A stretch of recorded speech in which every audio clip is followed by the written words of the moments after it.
আজকে আমি রান্না করব হচ্ছে চিকেন কষা। চিকেন কষা দেখো আমি এদিকে ধুয়ে ঠুয়ে নিয়েছি চিকেনগুলোকে, আর এদিকে সব সবজি কেটে নিয়েছি যা যা লাগবে। আর এদিকে কড়াই বসিয়ে দিয়েছি, কড়াইয়ের মধ্যে দিয়ে দেবো এবার হচ্ছে সর্ষের তেল দিয়ে দিলাম। এবার হচ্ছে কি বলো তো, আমি আলুগুলো ভেজে নিব। একটুখানি হচ্ছে আলুগুলো ভেজে নিব লাল লাল করে, একটু হচ্ছে লবণ হলুদ দিয়ে দিব। লবণ হলুদ দিয়ে এবার হচ্ছে লাল লাল করে ভেজে নিয়েছি, উঠিয়ে রেখেছি। দিয়ে দিলাম ওই তেলেই হচ্ছে একটু জিরে ফোড়ন দেওয়ার পরে এবার দিয়ে দেবো কাঁচা পেঁয়াজটা হচ্ছে তোমার হচ্ছে ভালো করে একটু ভেজে নিব, লাল লাল করে ভেজে নিব।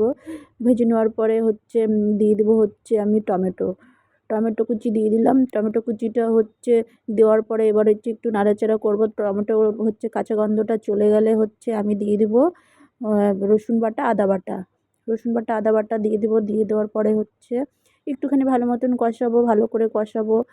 একটু কষানোর পরে হচ্ছে যখন হচ্ছে আদা রসুনের কাঁচা গন্ধটা চলে যাবে তখন দিয়ে দেবো আমি হচ্ছে গুঁড়ো মশলা দিব। হচ্ছে তোমার এদিকে হচ্ছে গুঁড়ো মশলাটার মধ্যে আছে হচ্ছে জিরের গুঁড়ো, আর হচ্ছে ধনে গুঁড়ো, লঙ্কা গুঁড়ো, আর লবণ, আর একটুখানি হচ্ছে গরম মশলার গুঁড়ো আমি একবারেই দিয়ে দিলাম। এবার একটু ভালো করে কষাবো। কষানোর পরে হচ্ছে যখন হচ্ছে এবার দিয়ে দিব হচ্ছে আমি হচ্ছে কাঁচা লঙ্কাটা দিয়ে দিব। হচ্ছে কাঁচা লঙ্কাগুলো দিয়ে দিলাম। দিয়ে দেওয়ার পরে আমরা একটু ঝাল বেশি খাই, আর যে যেরকম ঝাল খাবে সে সেরকমভাবেই দিবে। আমরা যেহেতু বেশি একটু ঝাল খাই তাই অনেকটাই লঙ্কা দিলাম। এবার একটু জল দিয়ে ভালো মতন কষিয়ে নিব, তাহলে হচ্ছে মশলাটা পুড়বে না জল দিয়ে কষালে। যখন হচ্ছে তেল যখন ছেড়ে দিবে হচ্ছে মশলার থেকে, তখন আমি দিয়ে দেবো হচ্ছে চিকেনগুলো চিকেনগুলো এখন দেখো তেলটা কিন্তু ছেড়ে দিয়েছে। এবার হচ্ছে আমি হচ্ছে চিকেনগুলো দিয়ে দেবো। চিকেনের সঙ্গেই আমি ওই আলু ভেজে চিকেনের সঙ্গেই রেখেছিলাম, দিয়ে দিলাম। এবার কী বলো তো, ভালো মতন কষাবো। মশলাগুলো সব চিকেনের সঙ্গে আমি মানে নাড়াচাড়া করে সব মাখিয়ে দিব। নাড়াচাড়া করে দেখো একদম সব কিছু মশলার সঙ্গে ভালো করে নাড়াচাড়া করে দিয়েছি। করে দেওয়ার পরে এবার কী করবো বলো তো, গ্যাসটা একটু কমিয়ে দিব। কমিয়ে দেওয়ার পরে ঢাকা দিয়ে দিব। ঢাকা দিয়ে হচ্ছে কী বলো তো, এই যে গ্যাসটা কমিয়ে দিলাম, এবার হচ্ছে ঢাকা দিয়ে দিয়েছি।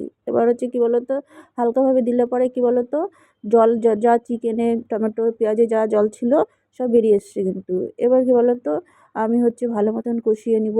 জলটা যখন শুকিয়ে যাবে, দেখো জলটা কিন্তু আমি ঢাকা দিয়ে দিয়েছিলাম, তারপর উঠিয়ে নিয়েছি। এবার হচ্ছে কী বলো তো, মশলাটা ভালো করে হচ্ছে কষাবো। কষানো হয়ে গেলে পরে এই যে দেখো মশলাটা কিন্তু আমার কষানো হয়ে গিয়েছে, তেল ছেড়ে দিয়েছে। এবার দিয়ে দিলাম হচ্ছে আমি জলটা কী বলো তো, আমি দিয়েছি গরম জল, তোমরা চাইলে ঠান্ডা জলও দিতে পারো। এবার হচ্ছে একটুখানি ফুটে এলে আমি হচ্ছে আবার হচ্ছে কী বলো তো একটু ঢেকে রাখবো।